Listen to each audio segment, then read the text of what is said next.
Mudar Adnan Zahran, a Jordanian Palestinian activist and the head of the Jordanian coalition opposition. No, I got it backward, right?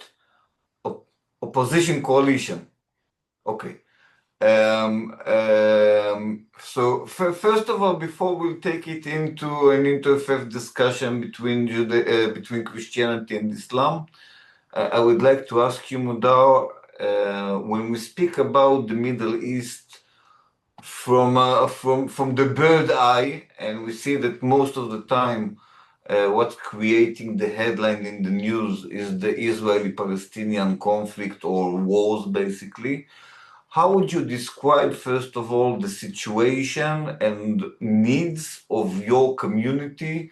I'm referring first and foremost for the Palestinian Jordanian community, but you can refer to the entire Jordanian community if you wish.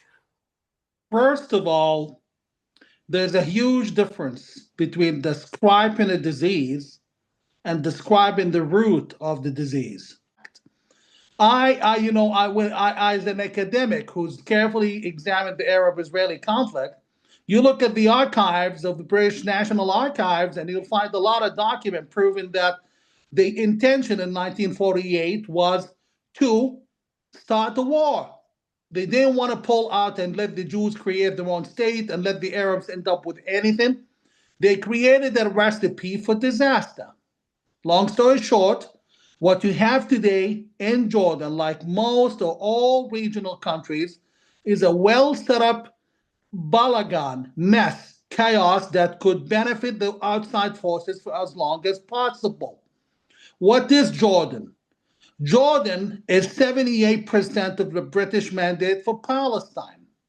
Jordan is a country proven to have 11.3 million, with the M, Palestinians or self identifying Palestinians. So that's 95% of the population.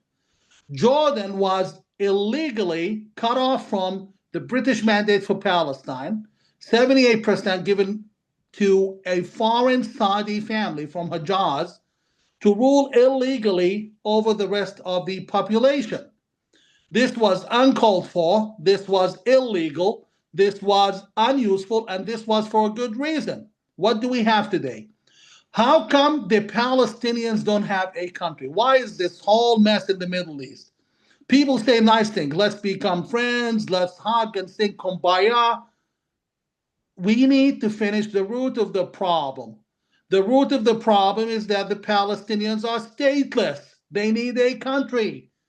And the leadership that you are allowed to deal with as Israelis are fake leadership propped up by Western globalists like European countries and former administrations like Daddy Bush and Obama and Clinton. Their purpose was to sustain the conflict. Even Arab governments, which are claiming to engage in peace and peace talks, for them, it's better to keep the situation as is. And Jordan is an example of this mess.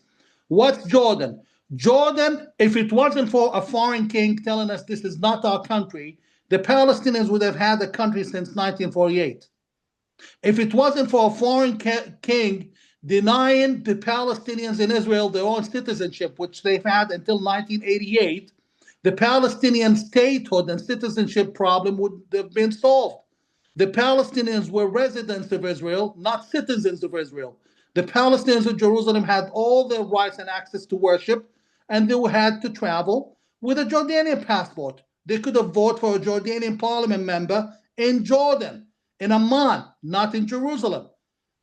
Also, the Waqf, the Al Masjid al Aqsa. Al Masjid al Aqsa, as an Orthodox and practicing Muslim, one of the meanest and most evil thing you can do to anyone is to prevent them from their own worship. Prophet Muhammad allowed the Christians of Najran to worship inside Islam's second holiest site, which is Al Masjid al Nabawi. Well, Al-Aqsa is our third holiest site, and the Jews are monotheists. Not we, according to the Quran, worship the same God. We quote unquote worship the God of the children of Israel. So they are our brothers and sisters in religion. Why can't they worship? Because of the Hashemite clown controlling Al-Aqsa Mosque. And the words of the Israeli government itself are clear.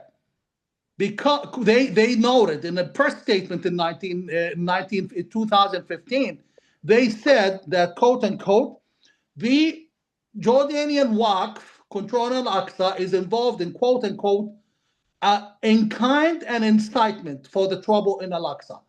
And then we have the issue of the right of return. Yes, my parents were kicked out of Israel in 1948 with the Arab armies. The Egyptian army, for the record, told them that they have to leave so they can finish off the Jews in 2 hours and they can get back. My parents both were infants. But when they have the right to return to Israel, but on the other hand, 850,000 Arab Jews, we call them Arab Jews, Jews of Arab countries, who were stripped of their own property, humiliated, killed, butchered in occasions, and expelled without their money and wealth, they have the right to return. So if you do the right of return, we Arab countries will end up having to do the right of return, and we will end up with a disaster for both sides. It's not doable. Pakistan had 10 million people, Pakistan and India, when the line was drawn between two countries. Both countries welcomed the refugees from either side, and they called them citizens. Up to today, it's been 78 years, and the Hashemite foreign king is still claiming that Palestinians in Jordan are not citizens. This king is also very unique. His marriage to the Muslim Brotherhood, Jordanian marriage to the Muslim Brotherhood, the Jordanian regime is severe. Look at the names. The most notorious terrorists in the region are connected to Jordan. And let me tell you a very quick story, since we don't have plenty of time. I will never forget when I was just 18 and I saw Osama bin Laden visiting our neighbor in Amman.